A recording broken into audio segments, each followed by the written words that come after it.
नमस्कार दोस्तों। The dynamic education के स्टैटिक जीके के सीरीज में आपका बहुत बहुत स्वागत है। आज के इस स्टैटिक जीके सीरीज में हम डिस्कशन करेंगे difference among biosphere reserve, national park and wild life sanctuary. So मैं आपको बता दूं कि हमें स्टैटिक जीके के जो प्रीवियस लेक्चर लिए थे उसमें हमने मेजर एंड माइनर पोर्ट काफ़ी कॉन्सेप्ट के थ्रू हमने उसे डिस्कशन किया है। ठीक है। और आई थिंक आप उसे रिवीजन कर रहे होंगे। यदि आपने नहीं देखा है तो उसे ज़रूर देखें, आपके लिए काफ़ी हेल्पफुल होगा। सो आज हम स्टार्ट करेंगे biosphere, national park and wild life sanctuary. So देखो, ये जो तीनों वर्ड है ना, इनका मीनिंग लगभग लगभग सेम होता है। डिफरेंस थोड़ा बहुत है, वो हम आज उसको कंप्लीट डिस्कशन करेंगे।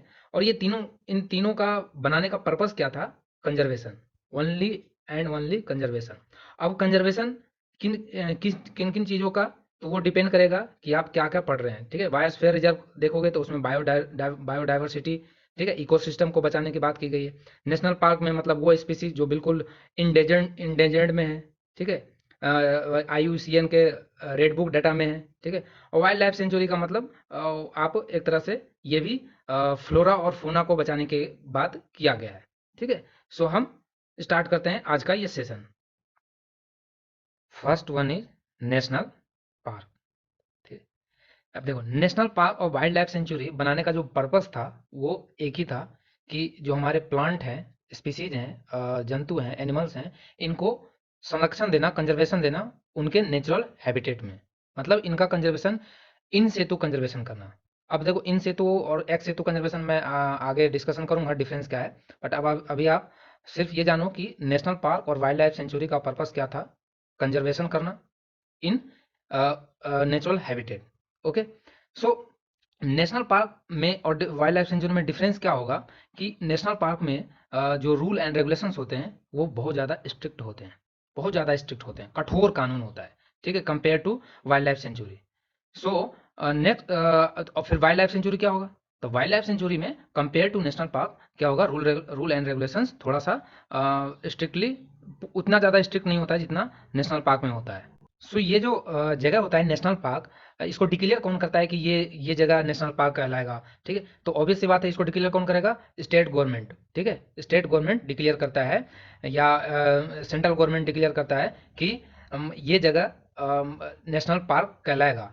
कब? जब वो जगह इको सेंसिटिव जोन डिक्लेयर कर दिया जाएगा। मतलब इको सेंसिटिव जोन का मतलब ये हुआ कि वहाँ का जो जोन है वो काफ़ी इंडेंजर्ड कंडीशन में है। ठीक है, मतलब वहाँ का जो फ्लोरा और फोना है, फ्लोरा मतलब होता है प्लांट, और फोना का मतलब होता है जंतु, एनिमल्स। ठीक है, यदि वो इंडेंजर्ड कंडीशन में है तो सरकार क्या करती है? वो जगह को काफ़ी स्ट्रिक्टली प्रोहिबिटेड कर देती है और उसे नेशनल पार्क डिक्लेयर कर देता है। और एक बार यदि नेशनल पार्क डिक्लेयर हो गया तो फिर आप वहाँ पे अपने मर्जी से नहीं जा सकते हैं। ठीक है, वहाँ पे किसी भी तरह की ह्यूमन एक्टिविटी अलाउ नहीं होता है वहाँ पे।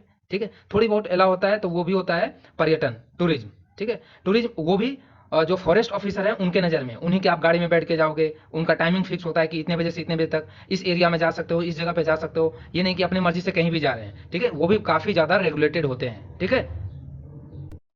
और हाँ, मैक्सिमम कंडीशन में ये देखा गया है कि जो वाइल्ड लाइफ सेंचुरी होता है ना, उसी के रूल एंड रेगुलेशंस को अपग्रेड करके नेशनल पार्क का दर्जा दे दिया जाता है।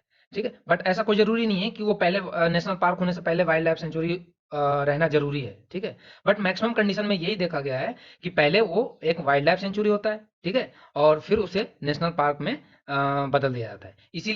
इसीलिए तो वाइल्ड लाइफ सेंचुरी हमारे इंडिया में कितने हैं? बहुत ज़्यादा हैं, बनते रहते हैं। ठीक है, सरकार को यदि लगा कि हाँ, ये एरिया काफ़ी इंडेंजर्ड है, ठीक है, यहाँ पे स्पीसीज जो है वो खत्म होते जा रहे हैं, प्लांट्स खत्म होते जा रहे हैं, तो उसको इको सेंसिटिव जोन डिक्लेयर कर देता है और उसे वाइल्ड लाइफ सेंचुरी बना देता है। तो ये वाइल्ड लाइफ सेंचुरी का जो संख्या है वो अभी 551 है, 551, और नए भी बने हैं, बट ये ऑफिशियल आंकड़ा है। ठीक है, तो उसे इतना इंपॉर्टेंट नहीं है। ठीक है, अब उस 551 में से देखो 105 नेशनल पार्क हैं। और अभी एग्जांपल मैं बताता हूँ, 105वां जो नेशनल पार्क बना है ना, 105वां, 105, टोटल 105 नेशनल पार्क है इंडिया में अभी तक। तो उसमें 105 जो बना है वो कूनू बना है, कूनो। ठीक है, कूनो। और ये एमपी में है, पुलपुर कूनो। ठीक है, और ये पहले एक वाइल्ड लाइफ सेंचुरी था। और बाद में इसे क्या बना दिया गया, नेशनल पार्क का दर्जा दे दिया गया। क्यों? क्योंकि यदि उस पार्टिकुलर एरिया में सरकार को लग रहा था कि यहाँ पे ये जो यहाँ पे जो प्लांट हैं और स्पीसीज हैं वो डेंजर्ड कंडीशन में है, तो वहाँ का रूल एंड रेगुलेशन को और स्ट्रिक्ट कर दिया। ठीक है, सो उसे क्या डिक्लेयर कर दिया गया, नेशनल पार्क। तो अभी अभी आपको यदि पूछा जाए कि लेटेस्ट नेशनल पार्क कौन बना है, तो कुनो एमपी में है, वाइल्ड लाइफ सेंचुरी को कन्वर्ट कर दिया गया नेशनल पार्क में। सो जो मैंने अभी आपको बताया वही यहाँ पे मैंने लिख दिया, नेशनल पार्क का the area that to aim to protect natural environment, किसको, नेचुरल एनवायरनमेंट को प्रोटेक्ट करने के लिए, and they are involve in the public recreation. ठीक है, वहाँ पे पब्लिक का रिस्ट्रिक्शन बहुत ज़्यादा होता है। In the national park the landscape and the flora and fauna are present in their natural state. ठीक है, फ्लोरा और फोना जो प्लांट एंड जो एनिमल्स हैं वो कहाँ रहते हैं, अपने नेचुरल स्टेट में रहते हैं। ठीक है, इसका भी हमने डिस्कशन कर लिया। By the region of the ecological, faunal and floral and geomorphological और zoological association for the importance. ठीक है, उनको जो फ्लोरा एंड फोना है उनको इम्पोर्टेंस दिया जाता है। ठीक है, उन्हें उनके जो पर्पस है कि उनको प्रोटेक्ट किया जाए और प्रोपेगेटिंग किया जाए। प्रोपेगेटिंग का मतलब उसके इनके बारे में बताया जाए कि देखो इनका भी हमारे लाइफ, हमारे जो एनवायरनमेंट है, इकोसिस्टम है, इनका बहुत इंपॉर्टेंट है, तो इसलिए इनका जो कंजर्वेशन है इनका करना जरूरी है। ठीक है, और developing wildlife in their environment, in और इट्स इन्वायरमेंट। ठीक है, और उनका डेवलपिंग करना, वाइल्ड लाइफ जो है, जो जंगली वाइल्ड लाइफ का मतलब जो जानवर है, ठीक है, उनका डेवलपिंग करना बहुत जरूरी है उनके एनवायरनमेंट में। सो ये तो हमारा नेशनल पार्क था। ठीक है, अब देखो जो नेशनल पार्क डिक्लेयर होता है उसके लिए हमने एक्ट बना रखा है, वाइल्ड लाइफ प्रोटेक्शन एक्ट 1972। तो मैं देखो वाइल्ड लाइफ प्रोटेक्शन एक्ट, ये जब इंदिरा गांधी उस टाइम पे थे, उस टाइम पे देखा गया कि टाइगर की संख्या और जानवरों की संख्या काफ़ी तेज़ी से डिक्रीमेंट हो रहा था। ठीक है, क्योंकि उस टाइम पे राजा महाराजाओं का शौक होता था कि शिकार करें। ठीक है, आज के डेट में तो इसलिए खत्म हो रहा है क्योंकि हैबिटेट डिग्रेडेशन हो रहा है, काफ़ी ज़्यादा जो जंगल हैं, फॉरेस्ट हैं, उनका कटाव हो रहा है। ठीक है, जिसकी वजह से, लेकिन उस टाइम पे ये रीजन कम था और शिकार वाला रीजन ज़्यादा था। तो इस चीज़ को देखते हुए वाइल्ड लाइफ प्रोटेक्शन एक्ट लाया गया 1972। सो इसमें देखो वाइल्ड लाइफ प्रोटेक्शन एक्ट में मैं बता दूं कि वाइल्ड लाइफ प्रोटेक्शन एक्ट में 5 शेड्यूल होते हैं। ठीक है, first, second, third, four and five. ठीक है, ये 5 शेड्यूल हैं, 5 सूची है इसमें। अब फर्स्ट शेड्यूल के अंदर जिस जानवर को डिक्लेयर कर दिया गया, इसका मतलब उनको मैक्सिमम प्रोटेक्शन दिया जाएगा। ठीक है, सबसे ज्यादा प्रोटेक्शन, आप उनको टच भी नहीं कर सकते हैं। ठीक है, इतनी ज्यादा स्ट्रिक्ट रूल होता है फर्स्ट लिस्ट में। फिर ये लिस्ट इस तरफ थोड़ा जो स्ट्रिक्टनेस है वो डिक्रीमेंट होता है। और हाँ, जो पांचवी जो सूची में होता है, फिफ्थ शेड्यूल में, वो जो जानवर कहलाते हैं वो कहलाते हैं वर्मीन, VARMIN, वर्मीन। ठीक है, अब एक बार यदि वर्मीन कोई एनिमल डिक्लेयर हो गया तो फिर आप उसे मार सकते हैं। ठीक है, वर्मीन डिक्लेयर का मतलब ये होगा कि वो उनकी संख्या बहुत ज्यादा होगा, इतना ज्यादा कि ह्यूमन बींग्स को परेशान करने लगे, ह्यूमन लाइफ को परेशान करने लगे, फिर उनको सरकार के पास कोई और चारा नहीं बचता है मारने के सिवा। ठीक है, बट हाँ, वैसे तो वो जानवर प्रोटेक्टेड है, wild life sanctuary, wild life protection के अंडर है, तो वो तो प्रोटेक्टेड है, लेकिन एक बार उसे सरकार ने दी, वर्मिन डिक्लेयर कर दिया, फिर आप उसे मार सकते हैं। जैसे एग्जांपल हिमाचल प्रदेश। ठीक है, हिमाचल प्रदेश में बंदर की संख्या बहुत ज्यादा हो जाता है। ठीक है, हर साल देखा गया है कि बंदरों की संख्या बहुत ज्यादा हो जाता है, जिसके कारण फिर उसे सरकार के पास और कोई चारा नहीं होता है और उसे फिर वर्मिन डिक्लेयर कर दिया जाता है। और एक बार वर्मिन डिक्लेयर हो गया फिर उसे मार सकते हैं, फिर उस पर कोई सजा नहीं है। वैसे वाइल और इसमें बहुत ज़्यादा कानून है, इसमें बहुत ज़्यादा रूल रेगुलेशन है कि आप यदि इन जंतुओं को मारोगे तो ऐसे ये सजा होगा, ये सजा होगा, फिर इसके पूरी एक अपनी लॉ है। ठीक है, वो हमारे लिए इंपॉर्टेंट नहीं है, हमें बस एक ओवरव्यू पता होना चाहिए। वो कानून है, इसमें एक प्रॉपर कानून है ये। ठीक है, जानवरों के लिए कि आप मारोगे तो कितनी बड़ी सजा हो सकती है। सो ये मेरा मकसद था कि आपको ये समझाना कि इसमें 5 लिस्ट होते हैं, 1 2 3 4 5, और ये लिस्ट इस तरफ से इधर 1 से लेकर 5 डिक्रीमेंट होता है। फर्स्ट में जो होते हैं काफ़ी ज़्यादा जो स्ट्रिक्ट रूल जो जानवर हैं उनको रखा जाता है, मैक्सिमम प्रोटेक्शन दिया जाता है इसमें। और नेक्स्ट, तो आई थिंक आपको क्लियर हो गया कि वाइल्ड लाइफ प्रोटेक्शन एक्ट क्या है 1972। ठीक है, अब हम बात करते हैं। देखो हाँ, एक बार और बता दूं यहाँ पे कि ऐसा नहीं है कि जब ये वाइल्ड लाइफ प्रोटेक्शन एक्ट आया तभी से हमारे कंट्री में नेशनल पार्क डिक्लेयर बनना स्टार्ट हुआ। ठीक है, इससे पहले भी 5 नेशनल पार्क थे। ठीक है, 5 नेशनल पार्क इंडिया में थे। यदि क्वेश्चन ये आता है कि वाइल्ड लाइफ प्रोटेक्शन एक्ट से पहले कितने नेशनल पार्क थे, तो इंडिया में 5 थे। ठीक है, उसमें एक तो देखो एग्जांपल है हेली नेशनल पार्क, सबसे पुराना, इंडिया का सबसे ओल्डेस्ट पार्क जो है national park, first national park, ये है 1936 में बना था। और इसे आज के डेट में क्या बोलते हैं, जिम कॉर्बेट। ठीक है, ये जिम कॉर्बेट नेशनल पार्क है। सो ये ध्यान रखना कि जो वाइल्ड लाइफ प्रोटेक्शन एक्ट है उससे पहले 5 हमारे देश में नेशनल पार्क थे। ठीक है, और ये IUCN category second protected area आता है। देखो आईयूसीएन एक संस्था है जिसका इसका फुल फॉर्म होता है international union for conservation of the nature. ठीक है, और इसका जो हेडक्वार्टर है ये ग्लैंड शहर में है, GLAND, ग्लैंड, स्विट्जरलैंड का एक शहर है, वहाँ पे इसका हेडक्वार्टर है। तो ये आईयूसीएन ने एक अपना ये भी अपना एक सूची बना रखा है कि फर्स्ट सेकंड थर्ड। ठीक है, तो उस जो नेशनल पार्क है वो किस में आता है, सेकंड कैटेगरी में। ओके, और wild life sanctuary fourth category में आता है, वो हम आगे देखेंगे।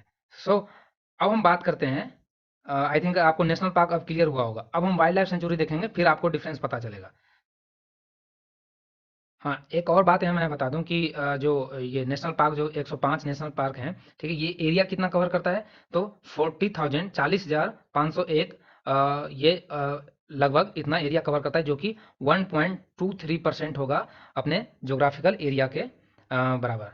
ठीक है, सो ये आप ध्यान रखना। अब नेक्स्ट हम एक बात और बताऊं कि नेशनल पार्क जो होता है ना, उसमें मानव जनित जो गतिविधियां हैं, जो ह्यूमन एक्टिविटी हैं, जैसे development activity, industrial activity, forestry activity, poaching का मतलब अवैध शिकार, ठीक है, हंटिंग, कल्टीवेशन, खेती, ये सब का अनुमति बिल्कुल भी नहीं होता है, नॉट परमिटेड।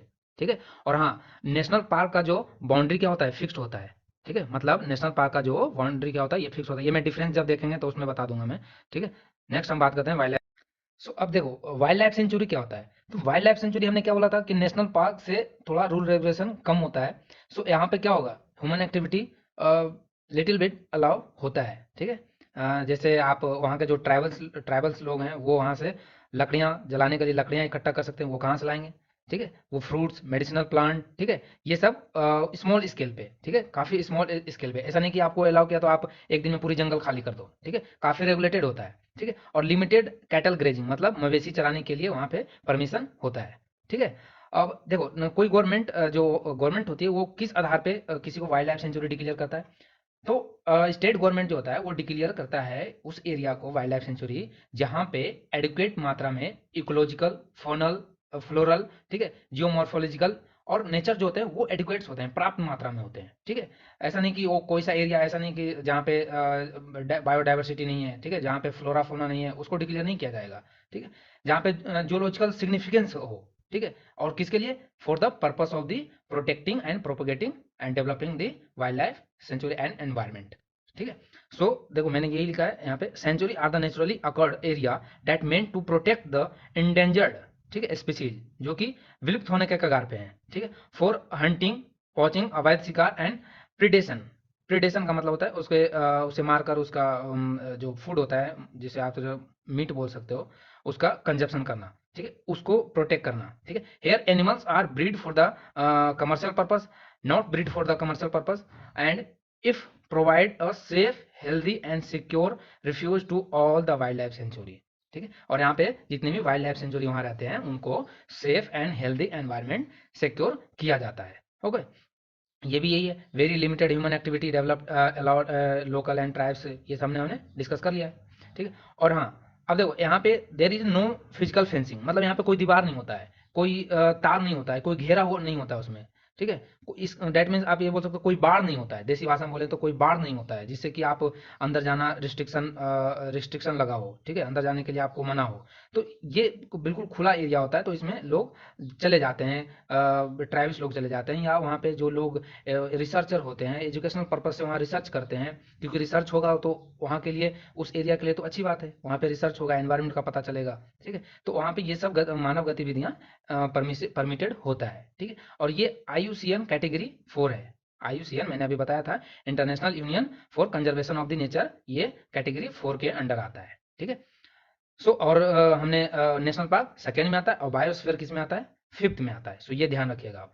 और हाँ, एक बात और कि कभी कभी वाइल्ड लाइफ सेंचुरी जो होता है ना, वो किसी पार्टिकुलर कोई स्पेसिफिक एनिमल्स को बचाने के लिए भी डिक्लेयर कर देते हैं सरकार। ठीक है, जैसे अभी हमने देखा कि कर्नाटक में बुक्कापट्टनम न्यू वाइल्ड लाइफ सेंचुरी बना है, जो कि चिंकारा को बचाने के लिए बना है, एक स्पेसिफिक एनिमल्स को बचाने के लिए। इसी तरह से जम्मू कश्मीर में भी। ठीक है, सो आप ध्यान रखना कि वाइल्ड लाइफ सेंचुरी एक पार्टिकुलर स्पीसीज या जानवर को बचाने के लिए भी डिक्लेयर कर दिया जाता है। ओके।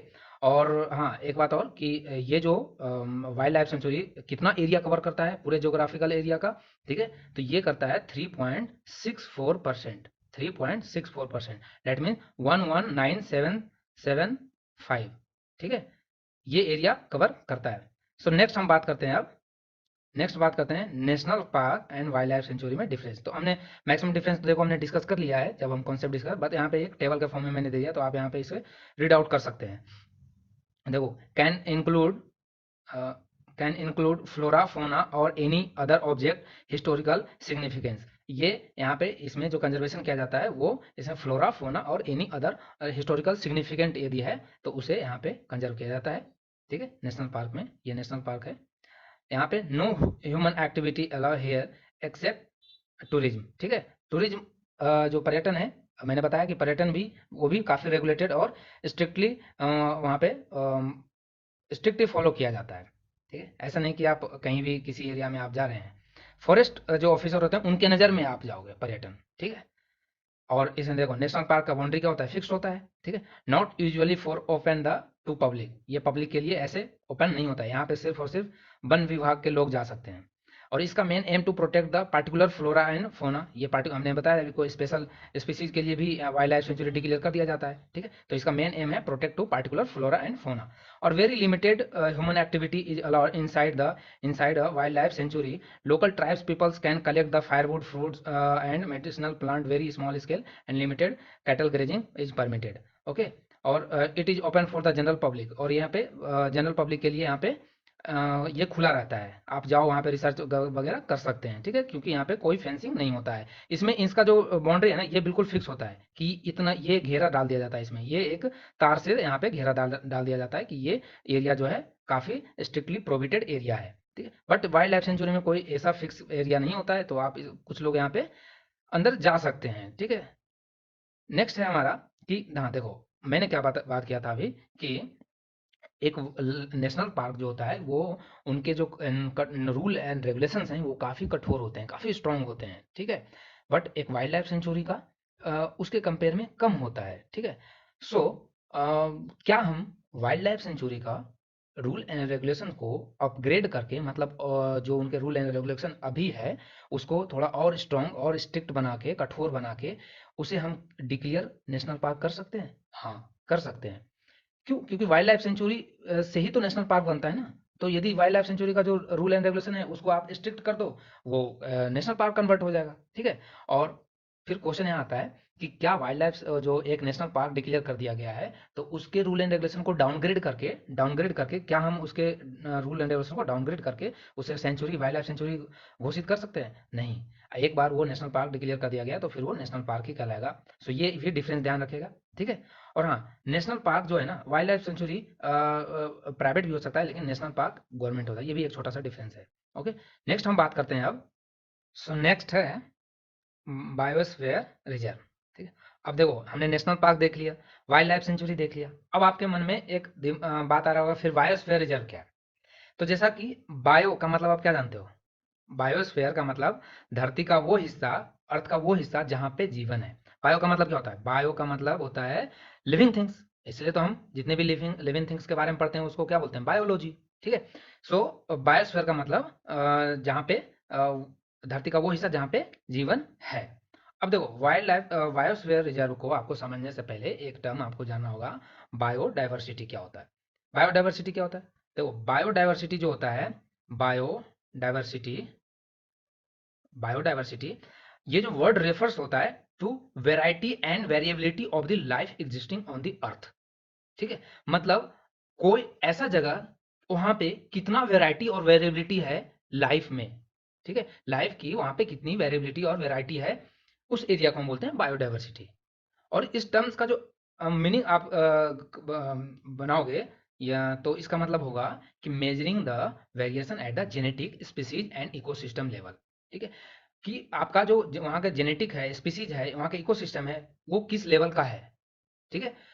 या आप इसको इस तरह से समझो कि बायोडाइवर्सिटी का मतलब एक सिंपल मीनिंग में समझो कि आपको आप जिस जगह को बायोडाइवर्सिटी डिक्लेयर कर रहे हो, ठीक है, जहाँ पे आप बायोडाइवर्सिटी देख रहे हो, क्या वो जगह लिविंग थिंग्स के लिए अनुकूल है, ठीक है, क्या इनके लिए अनुकूल है, ठीक है। तो यदि वहां पे जितने भी लिविंग थिंग्स हैं, फ्लोरा हो या फोना हो, यदि वहां पे मैक्सिमम मात्रा में है, ठीक है, मैक्सिमम क्वांटिटी में है, तो उस जगह को क्या बोला जाता है, बायोडाइवर्सिटी, ठीक है। अब देखो बायोडाइवर्सिटी, अब ऑब्वियस सी बात है कि अर्थ का जो जो इक्विलेटर वाला जो पार्ट है, यहाँ पे बायोडाइवर्सिटी ज्यादा होता है इस एरिया में, ठीक है। जो इक्वेलेटर वाला जो एरिया है, यहाँ पे बायोडाइवर्सिटी ज़्यादा होता है कंपेयर टू पोल, ठीक है। पोल पे कम होता है, क्यों? देखो मैं छोटा सा रीजन बता देता हूँ, बाकी ये इस पे मैं सेपरेट लेक्चर बनाऊंगा जब ज्योग्राफी अपन पढ़ेंगे उसमें। क्यों होता है? क्योंकि सन का जो रे होता है ना, ट्रॉपिक ऑफ कैंसर और ट्रॉपिक ऑफ कैप्रिकॉर्न के बीच में हमेशा क्या होता है, सन का रे आता है, ठीक है। और सन का रे क्या होता है, लाइफ के लिए क्या होता है, बहुत इंपॉर्टेंट होता है। सो हम ये कह सकते हैं कि जो ट्रॉपिक ऑफ कैंसर और ट्रॉपिक ऑफ कैप्रिकॉर्न के जो बीच वाला जो एरिया है, इसमें बायोडाइवर्सिटी क्या होता है, मैक्सिमम होता है कंपेयर टू पोल, ठीक है। सो अब समझ में आ गया बायोडाइवर्सिटी क्या होता है। तो बायोस्फीयर इसी चीज के लिए बना था, क्या, कि बायोडाइवर्सिटी को बचाओ। किसको बचाओ, बायोडाइवर्सिटी को। अब देखो बायोस्फीयर रिजर्व, अब समझते हैं कि क्या है। तो बायोस्फीयर रिजर्व जो है ना, ये इंडिया का कॉन्सेप्ट नहीं है, ये कॉन्सेप्ट इंडिया का नहीं है। ये 1971 से पहले हम ये वर्ड भी नहीं यूज करते थे, ठीक है। 1971 में ये जो टर्म्स है, ये जो कॉन्सेप्ट है बायोस्फीयर रिजर्व, ये कॉन्सेप्ट है यूनेस्को का। यूनेस्को मतलब United Nation Educational Scientific Cultural Organization, ठीक है। इसका हेडक्वार्टर कहाँ है, पेरिस में, ठीक है। फ्रांस का राजधानी पेरिस में इसका हेडक्वार्टर है। तो यूनेस्को ने ये कहा कि यूनेस्को ने 1971 में मैन एंड बायोस्फीयर प्रोग्राम चलाया, मैन एंड बायोस्फीयर कार्यक्रम चलाया। उसमें inter governmental and scientific programme था। इंटर गवर्नमेंटल का मतलब होता है सारे गवर्नमेंट लोग मिलकर एक जगह काम करेंगे, ठीक है। और उस पर साइंटिफिक प्रोग्राम भी चलाया। तो उनने कहा कि हम आपके कंट्री में, हम आपके देश में ऐसा जगह देखेंगे जहाँ पे बायोडाइवर्सिटी बहुत ज़्यादा है, ठीक है। जहाँ पे बायोडाइवर्सिटी बहुत ज़्यादा है, जैविक विविधता बहुत ज़्यादा है, ठीक है। तो और यदि आपके जगह, आपके कंट्री में जहाँ पे बायोडाइवर्सिटी बहुत ज़्यादा होगा, उसे हम डिक्लेयर कर देंगे बायोस्फीयर रिजर्व, ओके। तो बायोस्फीयर रिजर्व का पर्पस आप समझो कि सिर्फ और सिर्फ फ्लोरा और फौना को बचाना नहीं था, उसमें इंक्लूडेड था कि आप वहाँ का जो ट्रेडिशनल है, जो ट्रेडिशनल लाइफ है, वहाँ का बचा रहे, ठीक है। वहाँ का जो बायोडाइवर्सिटी है वो बचा रहे, ठीक है। वहाँ के क्लाइमेट पे क्या फर्क पड़ रहा है वो हमें जानना जरूरी है, ठीक है। वहाँ के एनवायरनमेंट कैसा है, वहाँ का इकोलॉजी सिस्टम कैसा है। तो आप समझें कि बायोस्फीयर रिजर्व का जो कॉन्सेप्ट था ना, वो सिर्फ और सिर्फ यहाँ तक नहीं था कि हमें जंतु और जीव पौधों को बचाना है। उनका मतलब था कि बायोडायवर्सिटी को बचाना है हमें, ठीक है। अभी तक हम जो नेशनल पार्क और वाइल्ड लाइफ सेंचुरी हम पढ़ रहे थे कि एक पार्टिकुलर फ्लोरा और फौना के लिए बनाया गया है, ठीक है। लेकिन बायोस्फीयर रिजर्व किसके लिए बनाया गया है, एक ह्यूज पर्पस के लिए बनाया गया है, ओके। सो अब जब ये कॉन्सेप्ट लाया गया यूनेस्को के थ्रू, तो आप जानते हैं कि यूनेस्को जो है वो यूनाइटेड नेशन का एक पार्ट है, ठीक है। यूनाइटेड नेशन का ही एक संस्था है, और यूनाइटेड नेशन का इंडिया क्या है, मेंबर है, ठीक है। तो हमने भी यूनेस्को का बात माना, और इसलिए क्योंकि यूनेस्को का हमारे यहाँ बहुत ज़्यादा विश्व धरोहर स्थल भी हैं हमारे यहाँ, ठीक है। तो यूनेस्को का हमने ये बात माना, और तो उसके बाद फिर हमारे देश में फर्स्ट जो बायोस्फीयर रिजर्व बना, वो 19 1986 में नीलगिरी बायोस्फीयर रिजर्व बना। और दुनिया का सबसे पहला बायोस्फीयर रिजर्व कब बना, तो 1979 में बना, ओके। और इंडिया में 1986 में बना। तो आप यहाँ से समझ गए कि बायोस्फीयर रिजर्व का क्या पर्पस था बनाने के पीछे, ठीक है। यहाँ पे पर्पस ये था, इंपॉर्टेंस ये था कि आप सिर्फ फ्लोरा और फौना को मत बचाओ, आप बायोडाइवर्सिटी लॉस को बचाओ, ठीक है।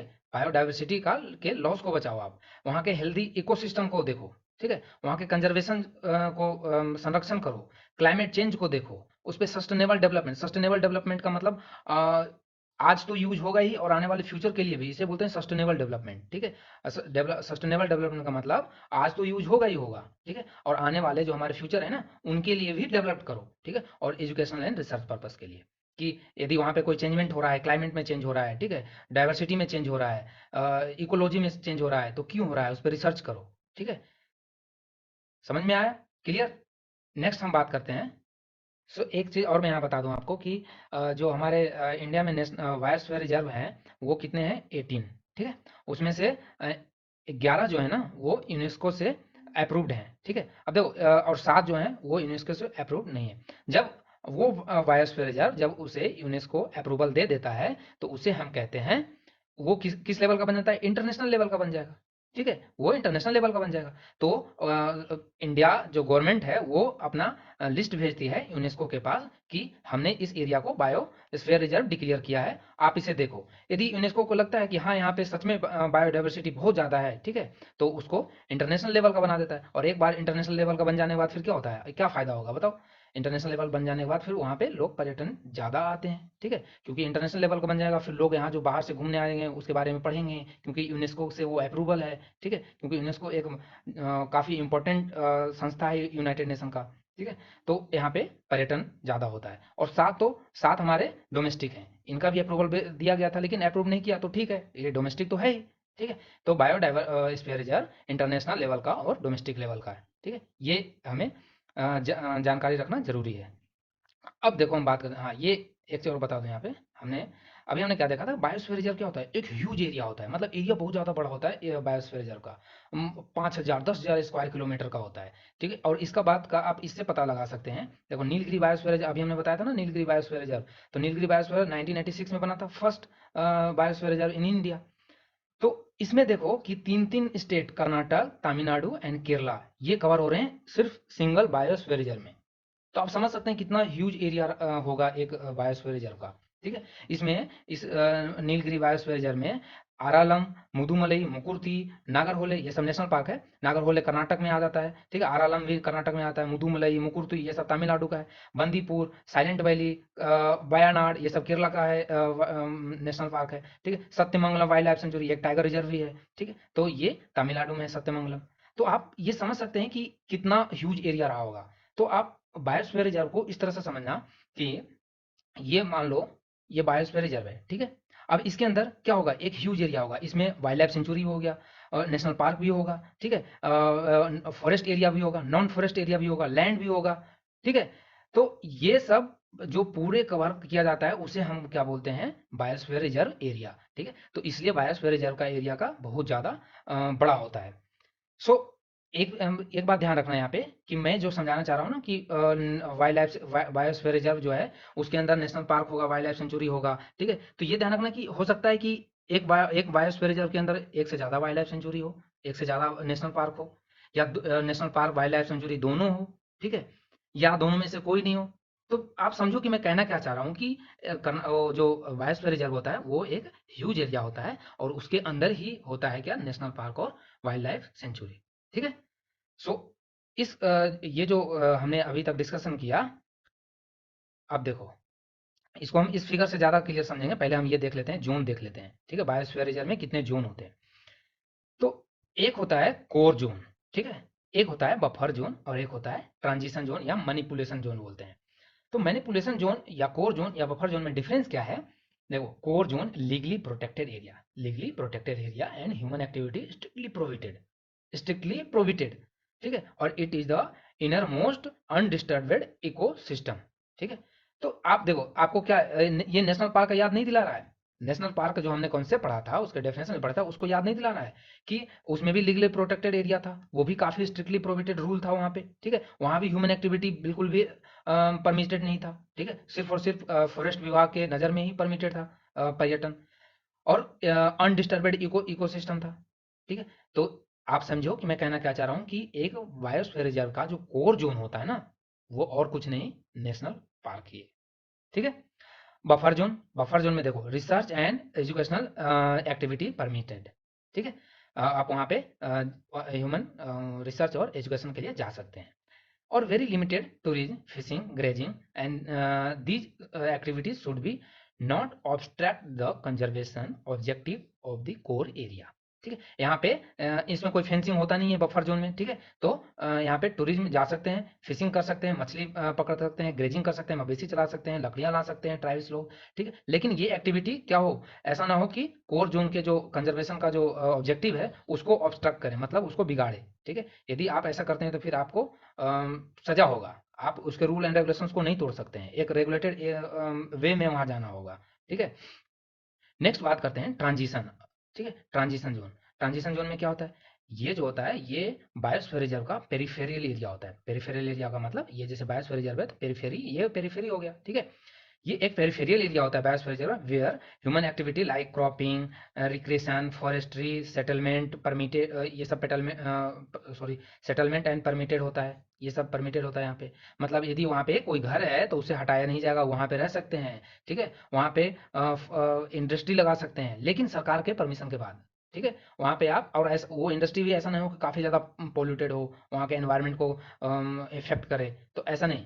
ठीक है, वहाँ पे कल्टीवेशन भी हो सकता है, खेती भी कर सकते हैं। ठीक है, ट्रांजिशन जोन में। And it zone the corporation of the human and ventures conservation is done the harmony. देखो यहाँ पे क्या होता है, जो वाइल्ड लाइफ जो वहाँ पे जानवर हैं उनके बीच और ह्यूमन के बीच में एक हार्मोनी बिठाया जाता है, एक समन्वय बिठाया जाता है, क्योंकि वहाँ पे काफ़ी ज़्यादा जब देखो जानवर बीच में रहते हैं, ठीक है, कभी कभी वो बाहर निकल, क्योंकि रिस्ट्रिक्शन तो है नहीं जानवर के लिए, वो बाहर निकल के जाते हैं अपने जगह से, अपने कोर जोन से बाहर निकल के जाते हैं और ट्रांजिशन जोन में आते हैं, फिर वो ह्यूमन और उनके बीच में कॉन्फ्लिक्ट देखा जाता है। ठीक है, फिर वो लोगों को मार देते हैं, कभी कभी लोग उन्हें परेशान करते हैं जानवरों को, तो उनके बीच में एक समन्वय बिठाने के लिए बायोस्फीयर रिजर्व डिक्लेयर किया जाता है। ओके, नाउ अब देखो इस आप फिगर से इसको आप क्लियर समझ लेना कि नेशनल पार्क और वाइल्ड लाइफ सेंचुरी और ये क्या होता है। तो आपको इसमें मैं यहाँ से ऐसे कर लूँ थोड़ा, आपको इसमें एक जोन दिख रहा है, ये जो रेड जोन देख रहे हैं आप, मैंने इसको रेड कलर कर दिया है, ये बिल्कुल कोर जोन है। ठीक है, ये कोर जोन है। कोर जोन में हमने बोला कि यहाँ पे रूल एंड रिस्ट्रिक्शन बहुत ज़्यादा होते हैं, तो ये जो पार्ट है ना, ये है नेशनल पार्क। समझ में आया? ठीक है, अब देखो इसमें कोई भी एक्टिविटी अलाउ नहीं होता है। ठीक है, तो हमने इसमें कोई एक्टिविटी भी नहीं डाला है। ये जो जोन आप देख रहे हैं, ये जो जोन ये आप देख रहे हैं, ये कहलाता है बफर जोन। और इसमें देखो आप मवेशी चरा सकते हैं, यहाँ पे टूरिज्म अलाउड है, पर्यटन, यहाँ से लकड़ियाँ कलेक्ट कर सकते हैं, पत्तियाँ, औषधियाँ, मेडिसिनल प्लांट ला सकते हैं। तो क्या आपको ये वाइल्ड लाइफ सेंचुरी का याद नहीं दिला रहा है, जो हमने वाइल्ड लाइफ सेंचुरी का डेफिनेशन देखा था उसका याद दिला रहा है? ठीक है, तो हम कह सकते हैं कि एक बायोस्फीयर रिजर्व का जो बफर जोन होता है वो क्या होता है, और कुछ नहीं, वाइल्ड लाइफ सेंचुरी ही होता है। समझ में आया? नाउ अब देखो ये है ट्रांजिशन जोन। अब इस ट्रांजिशन में जोन में आप देख सकते हैं यहाँ पे बिल्कुल पर्यटन अलाउड है। ठीक है, आप जा सकते हैं, बिल्कुल फ्रीली जा सकते हैं। यहाँ पे आप इंडस्ट्री लगा सकते हैं सरकार के परमिशन के बाद। ठीक है, और यहाँ पे यहाँ पे रोड भी पास कर सकते हैं, यहाँ चाहे तो गवर्नमेंट रोड भी पास कर सकते हैं। ठीक है, तो ये जो है ना, ये ट्रांजिशन जोन है। ठीक है, तो हमने 3 जोन के बारे में पढ़ा वाइल्ड बायोस्फीयर रिजर्व का। ओके, सो ये 3 आपको बिल्कुल क्लियर हुआ, अच्छे से क्लियर हो गया ना, कि biosphere reserve, wild life sanctuary and national park क्या होता है। ठीक है, इसलिए मैंने इस फिगर को इसलिए मैंने ये फिगर को बनाया कि ताकि इससे आपको ज़्यादा क्लियर हो और याद रहे हमेशा के लिए कि एक wild life sanctuary, biosphere reserve और नेशनल पार्क में क्या डिफरेंस है। सो ये तो हो गया। अब हम बात करते हैं कि tiger reserve, elephant reserve, bird sanctuary, Ramsar site, ये सब क्या होता है। ठीक है, क्या वो कोई जगह, स्पेशल जगह होता है जो जिसे हम टाइगर रिजर्व बनाते हैं? तो इसे हम देखते हैं कि, बट ऐसे तो इसके बारे में हम एक नेक्स्ट लेक्चर जो होगा इस पे हम अलग अलग से सेपरेट लेक्चर देखेंगे। ठीक है, लेकिन मैं बस बता रहा हूँ कि जो टाइगर रिजर्व जो होता है वो यदि वो नेशनल पार्क, ठीक है, या वो वाइल्ड लाइफ सेंचुरी जहाँ पे टाइगर की संख्या बहुत ज़्यादा है, ठीक है, तो उसे हम किसके अंडर ले आते हैं, प्रोजेक्ट टाइगर के अंदर ले आते हैं। और प्रोजेक्ट टाइगर कब आया था, 1973 में प्रोजेक्ट टाइगर आया था। ठीक है, बाघ की संख्या को बचाने के लिए। ठीक है, तो प्रोजेक्ट टाइगर के अंदर यदि एक बार वो नेशनल पार्क आ गया तो उसे हम क्या बोलने लग जाते हैं, टाइगर रिजर्व। ठीक है, उसे हम बोलते हैं टाइगर रिजर्व।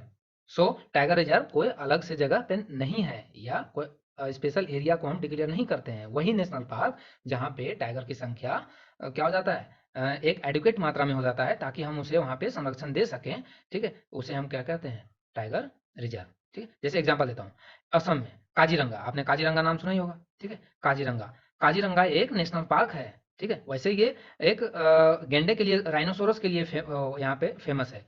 यहाँ पे राइनोसोरस बहुत ज़्यादा है, लेकिन यहाँ पे बाघ की संख्या भी एक एडुकेट मात्रा में है, तो इसको गवर्नमेंट ने प्रोजेक्ट टाइगर के अंदर ले आया। ठीक है, और प्रोजेक्ट टाइगर के अंदर लाने से इसे टाइगर रिजर्व बोला गया। ठीक है, इसे टाइगर रिजर्व भी डिक्लेयर कर दिया गया। अब क्या टाइगर रिजर्व किसी नेशनल पार्क को टाइगर रिजर्व के ले आने से क्या सिर्फ नाम चेंजमेंट होता है? नहीं। टाइगर रिजर्व के अंदर एक बार कोई नेशनल पार्क आ जाता है ना, तो उसकी में क्या होता है, उसकी संरक्षण में और बूस्ट मिलता है। क्यों? क्योंकि एक बार टाइगर रिजर्व के अंदर आ गया तो उसको उसको फंड जो होता है ना, बाघ को संरक्षण के लिए जो सरकार फंड देती है, उसे पैसा उस नेशनल पार्क को ज्यादा मिलता है। सो ज्यादा पैसे आएंगे तो क्या होगा, संरक्षण में ज्यादा हम उसको बूस्ट कर सकते हैं। समझ में आया? तो सिर्फ नाम चेंज में नहीं होता है। ओके। इसी तरह से एलिफेंट रिजर्व क्या होगा? तो एलिफेंट रिजर्व जो प्रोजेक्ट एलिफेंट था, उसमें 1992 में यदि उसे एलिफेंट प्रोजेक्ट के अंडर ले आया तो वो एरिया क्या कहला जाएगा? Elephant reserve. ठीक है। इसी तरह से कोई ऐसा जगह पे जहाँ पे वर्ड्स जो पक्षी हैं वो बहुत ज्यादा है, तो उसे हम वर्ड सेंचुरी बोल देंगे। ठीक है। तो ये सब जो है टाइगर रिजर्व और एलिफेंट रिजर्व और बर्ड सेंचुरी कोई अलग से जगह नहीं है। ये नेशनल पार्क का ही वो एरिया है जहाँ पे टाइगर की संख्या या हाथी की संख्या या पक्षी की संख्या ज़्यादा हो जाता है, तो उसे हम उस प्रोजेक्ट के अंडर ले आते हैं जो सरकार ने उस स्पेशल जानवरों के लिए बना रखा है, और फिर हम उसे बर्ड सेंचुरी या एलिफेंट रिजर्व डिक्लेयर कर देते हैं। ओके। सो ये वीडियो काफ़ी लंबा चला गया, उसके लिए सॉरी, क्योंकि यदि मैं अलग अलग पार्ट करके पढ़ाता तो क्लियर नहीं हो पाता। तो इसलिए एक जगह इसका समन्वय करके पढ़ाना जरूरी था, ताकि आपको क्लियर हो कि डिफरेंस क्या है इन तीनों में। ठीक है। सो हम नेक्स्ट जो वीडियो हम लेकर आएंगे वो हमारा हो। अब देखो, हमने नेशनल पार्क पढ़ लिया, सबके बारे में इंडिविजुअल हमने डेफिनेशन और कॉन्सेप्ट तो डिस्कस कर लिया। अब बचा है हमारा कि किस कंट्री में, सॉरी किस स्टेट में कौन कौन से टाइगर रिजर्व है, कौन वाइल्ड लाइफ सेंचुरी है, नेशनल पार्क है, ये हम इंडिविजुअली देखेंगे आने वाले वीडियो में। Okay. So thank you for watching the dynamic education. This is Rohit signing off.